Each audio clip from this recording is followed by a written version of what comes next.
pagi, siang, sore, ataupun malam dimanapun kalian berada. Selamat datang di Wahana Kelompok 7. Semoga kalian dalam keadaan sehat dan bugar untuk menikmati perjalanan kali ini. Kami akan mengajak kalian menambah ilmu mengenai mikroanatomi jantung dan pembuluh darah. Sebelumnya, perkenalkan, saya Dea Mariska yang akan membantu perjalanan belajar kita pada beberapa menit ke depan.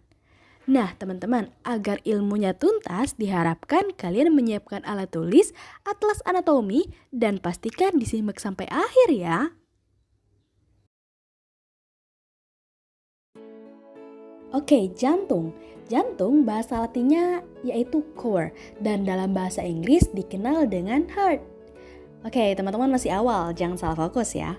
Jadi jantung ini merupakan organ muskular yang artinya didominasi oleh jaringan otot yang berongga dan bentuknya mirip piramid terbalik dan terletak di dalam sebuah selaput yang dinamakan perikardium. Lokasinya di mediastinum, yaitu sebuah rongga dalam kavum toraks yang terletak di luar paru-paru. Nah, teman-teman, secara anatomi permukaan, kita dapat memproyeksikan jantung di dada, yaitu dengan menggunakan garis orientasi arah. Nah, garis orientasi arah ini ada yang pertama linea mediana anterior dan posterior. Ini merupakan garis maya di tengah tubuh yang membagi tubuh menjadi kiri dan kanan. Garis ini terletak di tulang sternum. Yang kedua ada linea sternalis, yaitu garis maya yang melalui tepi lateral atau tepi bagian pinggir dari tulang sternum. Tiga ada linea midclavicularis, yaitu garis di bagian atas dada atau tulang clavikula hingga tulang selangkang. Yang keempat, di antara linea sternalis dan linea midclavicularis ini ada namanya garis parasternalis atau linea parasternalis. Garis hayal yang melewati sudut bagian depan ketiak namanya linea axillaris anterior. Kalau bagian belakang namanya posterior. Nah, di bagian belakang tubuh kita ada linea paravertebralis, yaitu garis di pinggir tulang belakang. Yang kedua ada garis yang melewati bagian tengah dari tulang belikat namanya linea scapularis. Pada bagian dada terdapat tulang iga atau dinamakan dengan osteum kostal. Di antara tulang kostal ini terdapat ruang, namanya spasium interkostal atau intercostal space, disingkat dengan SIC. Oke, jadi kita gabungkan SIC dengan garis yang tadi ya. Batas atas jantung itu terdiri tinggi dari kostal 3 dekstra atau kanan hingga SIC 2 sinistra atau kiri. Batas kiri jantung itu berjalan dari SIC 2 linea midclavicula sampai SIC 5 linea midclavicula sinistra. Batas bawah jantung berjalan dari cartilago kostal 6 membentang sampai ke SIC 5 midclavicula sinistra. Dalam anatomi permukaan tadi kita bisa memproyeksikan nih posisi dari katup-katup jantung. Nah, katup yang pertama namanya katup mitral, berada pada SIC 5 linea midclavicularis. Yang kedua katup tricuspid, berada pada SIC 5 linea sternalis sinistra. Yang ketiga katup pulmonari, berada pada SIC 5 linea sternalis sinistra. Yang keempat katup aorta, berada pada SIC 2 linea sternalis dextra. Di awal tadi kita sudah menyinggung mengenai kavum toraks. Jadi teman-teman, kavum toraks ini terdapat 3 ruangan. Yang pertama kavum pleura, kavum perikardi, dan mediastinum yang letak jantung tadi.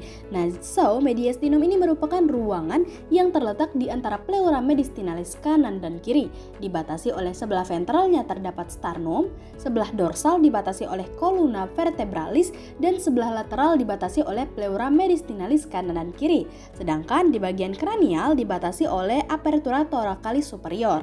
Nah, secara garis besar, mediastinum ini dibagi 2, yaitu yang pertama mediastinum superior dan mediastinum inferior. Mediastinum inferior dibagi 3 lagi, yaitu anterior, media, dan posterior. Jadi, jantung persisnya berada di mediastinum inferior bagian media. Selanjutnya kita akan membahas mengenai jantung dan perikardium. Teman-teman, jantung ini dibungkus oleh jaringan ikat 2 lapisan luar disebut dengan perikardium. Peri artinya daerah sekitar, kardia yang artinya jantung. Jadi, perikardium ini merupakan kantung fibrosa yang kuat berbentuk kerucut yang mengikuti permukaan luar jantung dan bagian proksimal pembuluh darah besar di jantung. Perikardium ini terdiri dari dua lapisan, teman-teman. Yang pertama, lapisan luar atau lapisan fibrosa, atau dia lapisannya kasar, terdiri dari jaringan ikat yang cukup kuat. Yang kedua, lapisan dalam atau lapisan serosa. Dia merupakan lapisan halus, terdiri dari sel epitel gepeng selapis terletak pada jaringan ikat tunggal. Teman-teman bisa dilihat pada gambar. Pada perikardium fibrosum akan melakukan invaginasi pada jantung sehingga membentuk dua lapisan terhadap dua permukaan, yaitu perikardium parietal dan perikardium visceral. Di antara dua lapisan ini terdapat rongga, yaitu pericardial cavity atau ruang perikardi, yang normalnya berisi cairan serous yang berfungsi sebagai lubrikan, yaitu mencegah gesekan antar dua lapisan ini. Pericardial cavity ini juga berfungsi dalam memberikan tegangan permukaan antara lapisan, sehingga pada saat inspirasi atau kita menarik nafas, jantung juga ikut mengembang. Pada keadaan normal, cairan serous ini berjumlah 50 cc. Perikardium fibrosum juga akan menyelubungi tunika adventitia dari aorta, bronchus pulmonalis, vena cava superior, inferior, dan vena pulmonalis. Nah teman-teman, ada lagi nih fungsi perikardium terhadap jantung, yaitu sebagai fiksator jantung atau pengikat. Nah fiksator ini di bagian depannya akan terfiksasi dengan tulang sternum, di mana di sini akan terfiksasi dengan fiksatornya yaitu ligamentum pericardia sternalis superior dan ligamentum sternopericardial inferior. Sedangkan di bagian bawah dia akan ditahan oleh centrum tendineum dari diafragma. Nah, fiksator jantung ini berfungsi agar jantung tidak bergerak bebas ke arah manapun. Ya kan gak lucu kan kalau kita lompat-lompat, jantung kita juga ikut lompat-lompat gitu. Tetapi jantung juga bebas untuk berdenyut. Pada peralihan perikardium parietal menjadi perikardium visceralis di aspek posterior jantung dan di sekitar pembuluh darah besar akan membentuk bagian yang disebut sebagai sinus. Sinus pada bagian ini ada dua teman-teman, yaitu sinus obliquus dan sinus transversus. Sinus obliquus merupakan refleksi perikardi parietal menjadi visceral di bagian posterior jantung yang menyelubungi 4 vena cava inferior dan 4 vena pulmonalis dan vena cava superior. Sedangkan sinus transversus memiliki peran penting dalam pembedahan jantung, yaitu untuk mengendalikan pendarahan dengan cara memotong pembuluh darah besarnya. Nah, batasnya itu inferiornya yaitu vena cava superior, kalau anterior atrium sinistra, posterior bronchus pulmonalis dan aorta.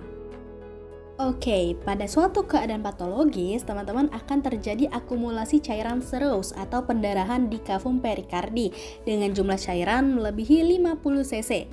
Nah, adanya cairan ini akan mengakibatkan penekanan pada jantung. Misalkan pada kecelakaan, darah akan mengumpul pada kavum perikardium sehingga menekan jantung dan membuat jantung menjadi lemah. Suara jantung juga menjadi jauh karena terisi cairan. Jantung juga tidak bisa memompa secara maksimal, akibatnya aliran darah tidak terdistribusi dengan baik dan tensinya menjadi turun. Beberapa organ yang membutuhkan darah yang mengandung oksigen dan nutrisi tidak tersalurkan. Jika darah tidak teralirkan ke otak selama 5 menit, maka pasien ini akan tidak sadarkan diri. Hal ini teman-teman disebut sebagai tamponade jantung. Jadi tamponade jantung merupakan sindrom klinik di mana terjadi penekanan yang cepat atau lambat terhadap jantung akibat akumulasi cairan, nanah, darah, bekuan darah atau gas di perikardium sebagai akibat adanya efusi, trauma atau ruptur jantung. Untuk melakukan treatmentnya dilakukan dengan menusukkan jantung melalui bagian sipoid atau sudut sternokostal ke arah kiri atas dengan sudut 45 derajat dan dilakukan aspirasi. Nah, dengan berakhirnya penjelasan tadi, berakhir pula perjalanan belajar kita pada kali ini. Bagaimana? Seru kan? Sebelum closing, aku ada pantun nih. Ikan hiu makan tomat. Sudah dulu ya sobat. Sekian materi mikroanatomi jantung dan pembuluh darah dari kelompok 7. Semoga materi hari ini dapat dipahami dengan mudah oleh teman-teman ya. Kami dari kelompok 7 pamit undur diri. Jangan lupa like, comment, share, dan subscribe ke channel ini. Sampai jumpa di penjelasan materi berikutnya. Dadah!